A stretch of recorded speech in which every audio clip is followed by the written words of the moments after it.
Assalamualaikum warahmatullahi wabarakatuh.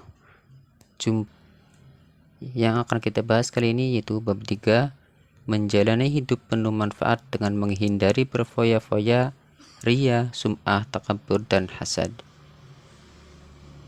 Pembahasan materi pada video ini yang pertama yaitu tentang menghindari sifat berfoya-foya. Pembahasan yang kedua yaitu tentang menghindari sifat ria dan sum'ah. Pembahasan yang ketiga menghindari sifat takabur, dan pembahasan yang keempat yaitu menghindari sifat hasad. Mari kita bahas satu persatu. Yang pertama, menghindari sifat berfoya-foya. Islam melarang perilaku berlebih-lebihan atau melampaui batas yang disebut dengan israf dan boros atau tabzir dengan membelanjakan harta. Keduanya termasuk perbuatan setan.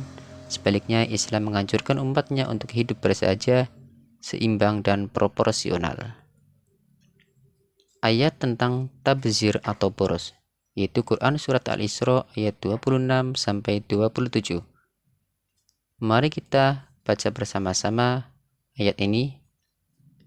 Bismillahirrahmanirrahim.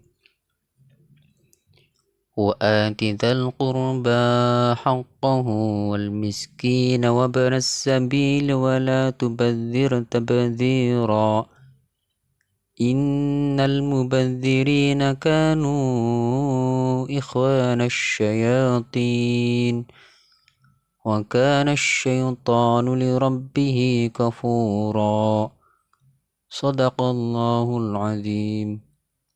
Artinya, dan berikanlah haknya kepada kerabat dekat, juga kepada orang miskin dan orang yang dalam perjalanan. Dan janganlah kamu menghambur-hamburkan hartamu secara boros. Sesungguhnya orang-orang yang pemboros itu adalah saudara setan, dan setan itu sangat ingkar kepada Tuhannya. Kemudian ayat tentang israf atau melampaui batas, yaitu Quran Surat Al-Furqan ayat 67. Bismillahirrahmanirrahim. والذين إذا أنفقوا لم يسرفوا ولم يقتروا وكان بين ذلك قواما. Artinya, dan termasuk hamba-hamba Tuhan yang Maha Pengasih, orang-orang yang apabila menginfakkan harta, mereka tidak berlebihan dan tidak pula kikir di antara keduanya secara wajar. Contoh tabzir dan israf. Seseorang mengambil banyak makanan dan minuman pada suatu acara tasyakuran. Ia takut tidak mendapatkan bagian, tanpa sama sekali tidak mempertimbangkan daya tampung perut. Akhirnya ia tidak sanggup menghabiskan makanan dan minuman tersebut. Dampak negatif dari sifat hidup berfoya-foya. Dampak yang pertama yaitu terlalu sibuk mengurusi kebahagiaan duniawi dan melalaikan akhirat. Yang kedua, menimbulkan sifat iri, dengki, dan pamer. Ketiga, dapat memicu frustasi apabila hartanya habis. Dan yang keempat, berpotensi menimbulkan sifat kikir. Adapun cara menghindari dari sifat hidup berfoya-foya, yaitu yang pertama, membelanjakan harta sesuai dengan skala prioritas kebutuhan. Yang kedua, membiasakan bersedekah dan membantu orang lain. Ketiga, bergaya hidup sederhana. Keempat, selalu bersyukur. Kelima, bertindak selektif dan terencana. Serta yang keenam yaitu bersikap rendah hati. Pembahasan yang kedua yaitu menghindari sifat ria dan sum'ah. Ria secara bahasa berarti menampakkan atau memperlihatkan. Adapun secara istilah, ria yaitu melakukan ibadah dengan niat supaya mendapat pujian atau penghargaan dari orang lain. Sedangkan sum'ah yaitu secara bahasa berarti memperdengarkan. Adapun secara istilah yaitu sum'ah memberitahukan atau memperdengarkan amal ibadah yang dilakukan kepada orang lain agar dirinya mendapatkan pujian atau sanjungan. Syarat-syarat diterimanya amal. Syarat yang pertama, beramal dengan landasan ilmu. Kemudian yang kedua, berniat ikhlas karena Allah. Serta yang ketiga, melakukan dengan sabar dan ikhlas. Adapun tingkatan-tingkatan riya, yang pertama, riya khalis, yaitu melakukan ibadah hanya untuk mendapatkan pujian dari manusia semata. Dan yang kedua, yaitu riya syirik, yaitu melakukan perbuatan karena niat menjalankan perintah Allah dan sekaligus karena ingin mendapatkan sanjungan dari orang lain. Ditinjau dari bentuknya, riya dibagi menjadi dua, yaitu riya dalam niat dan riya dalam perbuatan. Contoh riya dalam niat yaitu seseorang berkata bahwa ia ikhlas beribadah karena Allah, padahal dalam hatinya tidak demikian. Maka hal ini termasuk riya dalam niat. Adapun contoh riya dalam perbuatan yaitu seseorang memperlihatkan badan yang kurus dan wajah pucat agar disangka sedang berpuasa dan menghabiskan waktu malam untuk sholat tahajud, serta contoh-contoh yang lainnya. Ciri-ciri seseorang yang bersifat riya dan sum'ah. Ciri yang pertama, menyebut dan mengungkit amal baik yang pernah dilakukan. Yang kedua, beramal hanya sekedar ikut-ikutan bersama orang lain. Ketiga, malas melakukan amal saleh bila tidak dilihat oleh orang lain. Yang keempat, melakukan amal kebaikan apabila sedang berada di tengah khalayak ramai. Kemudian yang kelima, amalannya selalu ingin dilihat dan didengar agar dipuji.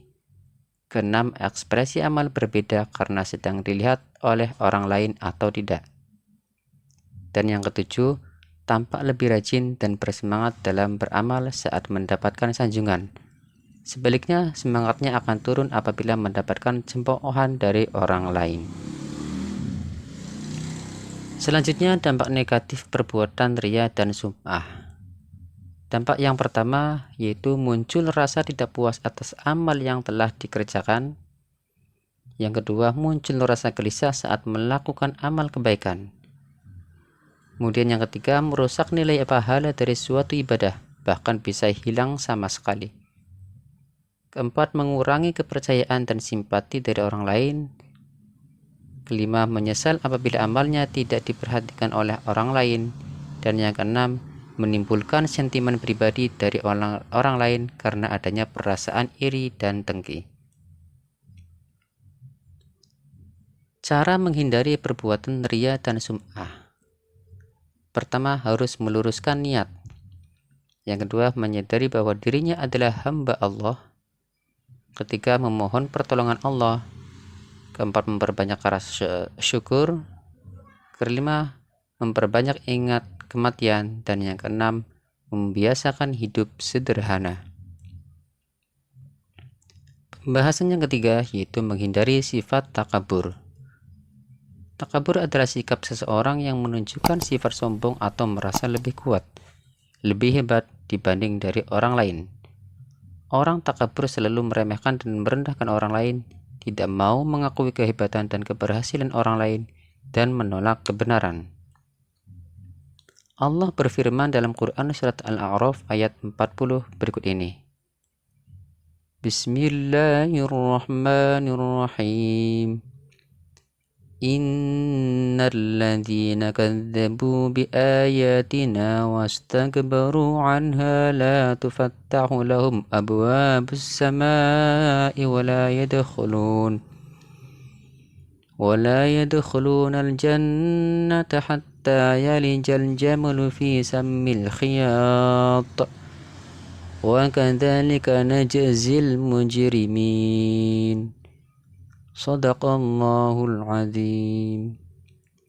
Artinya, sesungguhnya orang-orang yang mendustakan ayat-ayat kami dan menyombongkan diri terhadapnya tidak akan dibukakan pintu-pintu langit bagi mereka, dan mereka tidak akan masuk surga sebelum unta masuk ke dalam lubang jarum.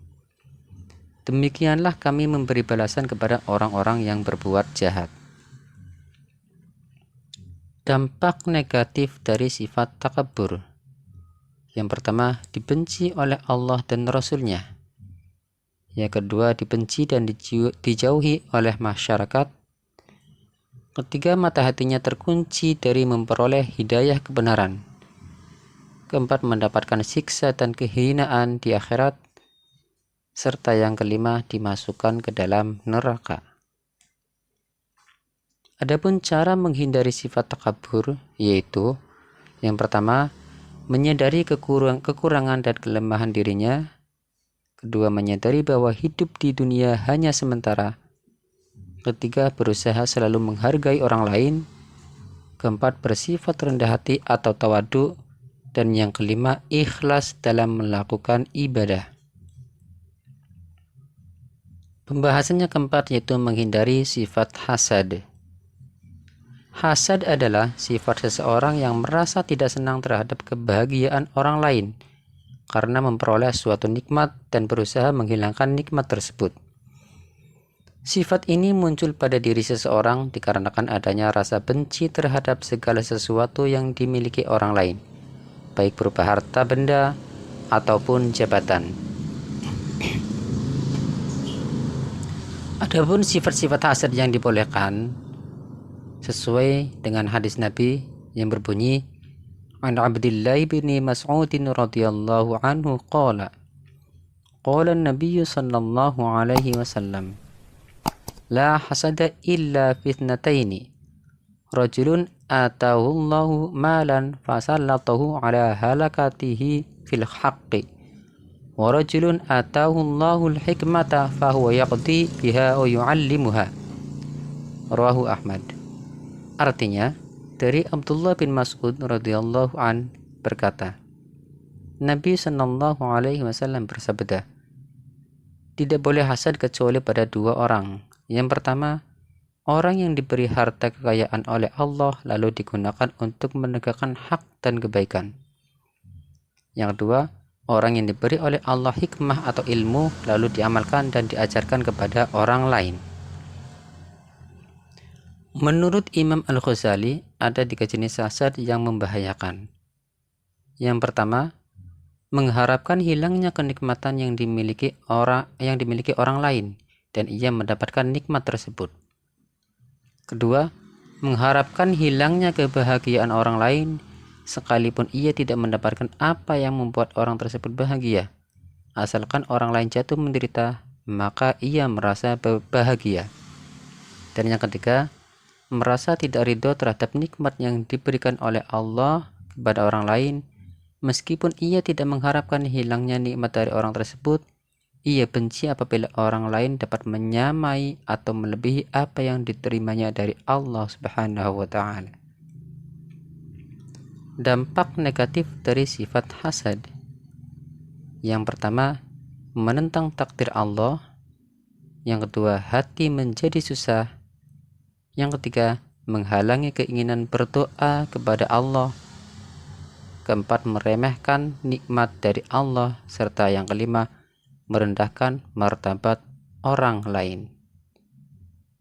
Adapun cara menghindari sifat hasad, yaitu meyakini keadilan Allah, kemudian memperbanyak rasa syukur.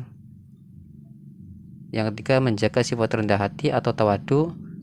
Keempat, senang membantu orang lain. Kelima, mempererat tali silaturahmi. Dan yang keenam, mendahulukan kepentingan umum.